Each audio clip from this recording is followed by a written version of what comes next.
Não adianta só ficar trazendo temas e temas e debates, por mais que eu goste disso, mas eu vejo o canal como uma oportunidade de compartilhar coisas que acontecem comigo e tudo mais.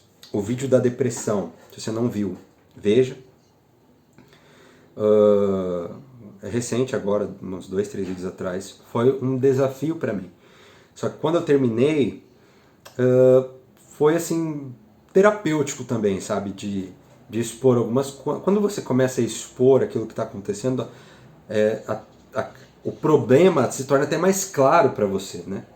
Então, eu vou começar a compartilhar aqui algumas histórias que eu espero que inspirem, que eu espero que ajudem em algum sentido ou outro, né? Se motivar 1%, ou servir de inspiração 1% a mais que seja, eu já vou ficar satisfeito, eu já vou ficar feliz. E a primeira vez que eu preguei foi em 2011. A Igreja Adventista, que foi a igreja que eu fui criado, foi a denominação que eu fui criado, eles têm um ministério assim fantástico, cara, que é o ministério do Clube de Desbravadores.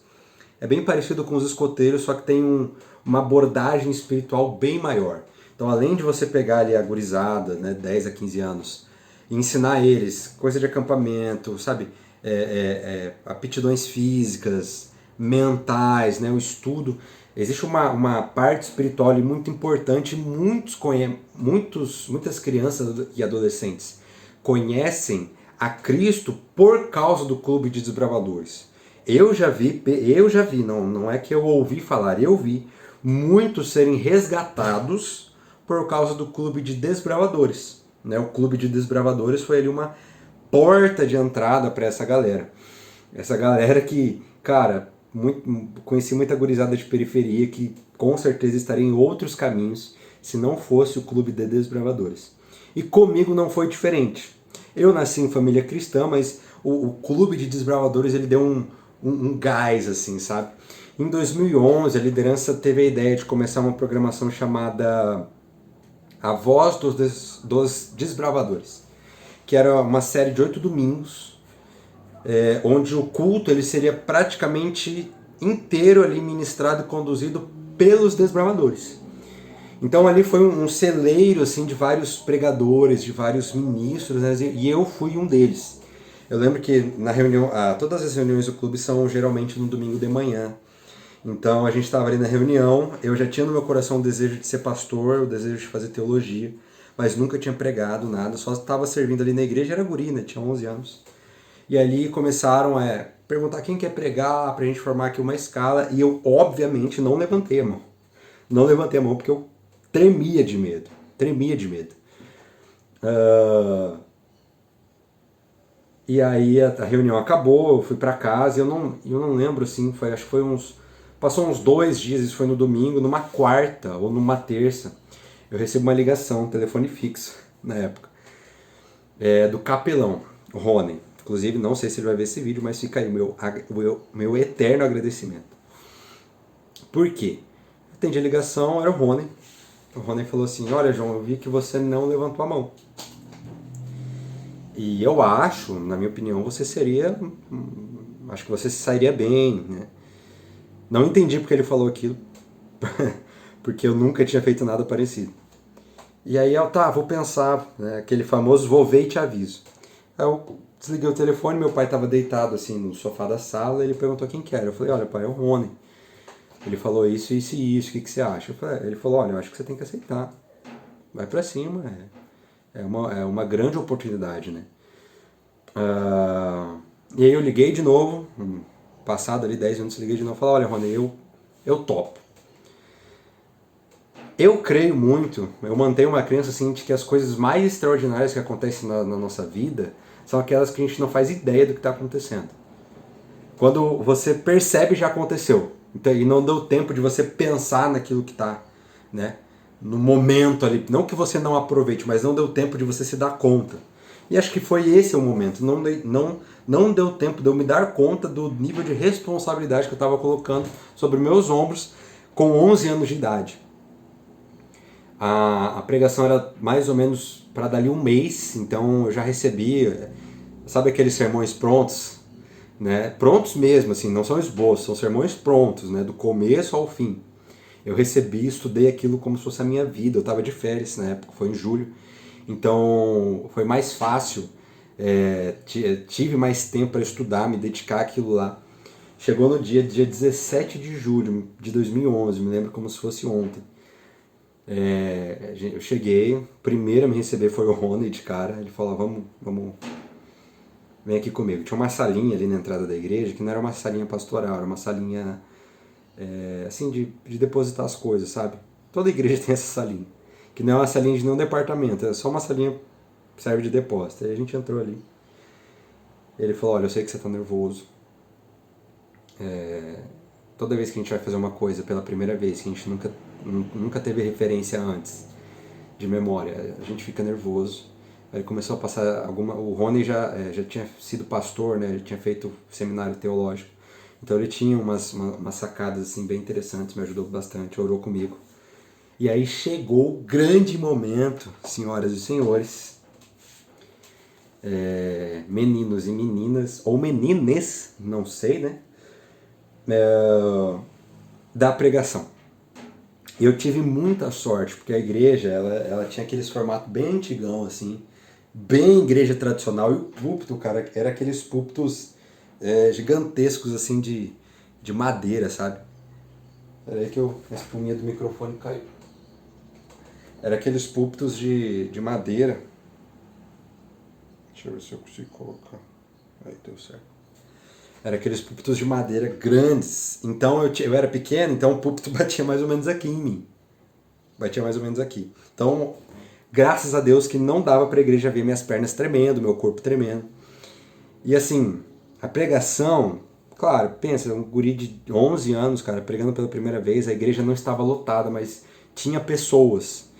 E é muito diferente você pregar para quem você não conhece e pregar para quem você conhece, né? Todos aqueles irmãos eu ia ver no sábado seguinte. Então era um desafio gigantesco. Mas, cara, eu lembro que a minha família inteira veio, compareceu, depois a gente veio aqui para casa, pediu uma pizza. Meu falecido avô que pagou a pizza, então esse dia foi bem especial para mim. A partir daí, né, eu lembro que cerca de um mês ali depois dessa primeira pregação, eu curti pregar, cara. Eu curti, vi que, pô, tinha algo naquilo ali que a gente podia trabalhar, né? Hoje eu olho pra trás e penso assim, na época eu não pensava, na época eu só curti. Só queria fazer de novo, né? Não tinha essa percepção de chamado, de propósito, nada. Eu só queria fazer aquilo lá porque eu curti fazer. E aí veio o irmão Edson, acho que eu já contei essa história no sermão. Tem um vídeo aqui que quando eu preguei na missão, naquele exato dia eu estava completando 10 anos desse episódio que eu vou contar agora, e eu conto essa história com um pouquinho mais de detalhes. Mas para resumir, o irmão um irmão chamado Edson viu aquela pregação, e um dia ele me abordou na igreja e falou: olha, eu tô com uma data aqui que é o dia 4 de setembro, né? Então a primeira pregação de verdade foi dia 17 de julho, mas eu começo a contar mesmo assim, o início do ministério no dia 4 de setembro. Por quê? Porque esse irmão chegou em mim e falou: eu quero que você pregue e tal. Eu topei assim, na hora, de prontidão, né? E ele ficou muito feliz, olhou pra mim e falou: olha, guarde essa data, dia 4 de setembro de 2011, porque é nessa data que inicia o seu ministério. Hoje eu olho para trás e entendo como algo até meio profético, assim. Mas naquele momento que eu ouvi isso, eu não entendi absolutamente nada. O que esse cara tá falando de ministério? Eu tenho só 11 anos. Mas topei ali e me preparei novamente. Na época, quando eu tinha que preparar os sermões, o que eu fazia? Eu ia lá, baixava um sermão da internet que eu achava um tema interessante, eu transcrevia o que o pregador falava. Transcrevia. Então o pregador falava: boa noite, irmãos. Eu ia lá no Word e dava pausa no vídeo, ia lá no Word e falava: boa noite, irmãos. Então era páginas e páginas de sermão que eu decorava para chegar na igreja e não errar. Porque na minha cabeça aquilo lá já era validado. E se eu pregasse algo que era da minha cabeça, poderia dar errado. Então eu passei muitos anos pregando o sermão de outras pessoas. Pouco tempo atrás que eu fui valorizar um pouquinho mais o que o Senhor colocou no meu coração, a porção que o Senhor me deu. Mas eu tenho essa história guardada, eu quero compartilhar isso com vocês, porque eu vejo muitos, cara, muita gente presa em coisas que não querem fazer, tanto na igreja quanto na sua profissão, por medo de não serem compreendidos, por medo de não serem entendidos, por medo daquilo que as outras pessoas vão fazer. Vale lembrar que Gideão se considerava o menor dali da sua família, e ele foi chamado. Davi nem era lembrado pelo seu pai. Elias teve uma crise depressiva. Davi foi um adúltero. Então, assim, se a gente olhar para as nossas capacidades, a gente nunca vai conseguir fazer nada daquilo que Deus espera de nós. Mas quando eu mantenho o meu olhar fixo nas valências e excelências de Cristo, esse perfeito amor, ele lança fora o medo. Então, se você sente um chamado, cara, seja para o ministério, seja para mudar de profissão, para fazer a faculdade que você sempre foi bom em fazer, que Deus quer que você faça, a área aí que Deus quer que você atue, seja nas artes, no entretenimento, no esporte, no jornalismo, na comunicação, seja na igreja em si, no serviço eclesiástico, abra mão de ser entendido. Porque, cara, por experiência própria, muitos não irão entender o seu chamado. E, inclusive, as pessoas que mais deveriam te amar e te proteger. As pessoas de dentro da sua casa provavelmente não vão te entender. Então, se você se apegar nas suas deficiências ou na necessidade de ser entendido, cara, você nunca vai viver aquilo que Deus tem para você. E eu falo isso, né, o que Deus tem para você, não que não é garantia de que a sua vida vai ser uma vida regada de dinheiro, que você vai ganhar muito dinheiro, que você nunca vai ter problemas. Pelo contrário, às vezes Deus nos chama para lugares para nos moldar, para nos amassar, literalmente. Para quebrar o nosso coração, para nos tornar humildes novamente, nos tornar humildes novamente, né? Nos tornar humildes novamente, graças a Deus, consegui. Como o bondoso oleiro que Ele é. Então, abre mão disso, vá pro teu quarto, peça sabedoria, discernimento. Eu sei que eu tô falando, eu sinto que eu tô falando para alguém que, cara, que sabe aquilo que nasceu para fazer. Né, que sabe que nasceu para desenhar, que sabe que nasceu para se comunicar, que sabe que nasceu para escrever, que sabe que nasceu para ser um bom comunicador, um bom palestrante, um bom pregador, que sabe que nasceu para música e não está vivendo esse design original de Deus para você por medo daquilo que os outros vão pensar ou por medo do sistema que você está inserido. Não, eu tenho que ganhar dinheiro, eu tenho que ter uma faculdade, eu tenho que ter uma profissão. Vale lembrar que Martinho Lutero abandonou o direito no 5º ano, tá? Imagina se Martinho Lutero não tivesse abandonado o direito. Em alguns casos a faculdade vai ser imprescindível, em outros não. Isso vai depender muito. Longe de mim querer cravar aqui alguma coisa. O que eu quero cravar é, quando a gente caminha, se a gente quer caminhar debaixo da vontade de Deus, a gente tem que abrir mão de ser entendido. Sabe, o Rony, ele ligou, ele insistiu, foi usado por Deus. O outro irmãozinho Edson, que eu nem sei mais onde ele está, não sei nem se está vivo. Olhar no meu olho e falar, olha, 4 de setembro, guarda essa data, vai começar o seu ministério, sabe? Isso é de imensurável valor. Porque ao longo dessa trajetória, muitos falaram, pô, você está escolhendo o caminho errado, você não está perdido ainda na vida, não é formado. E, cara, são coisas que você vai ter que ouvir.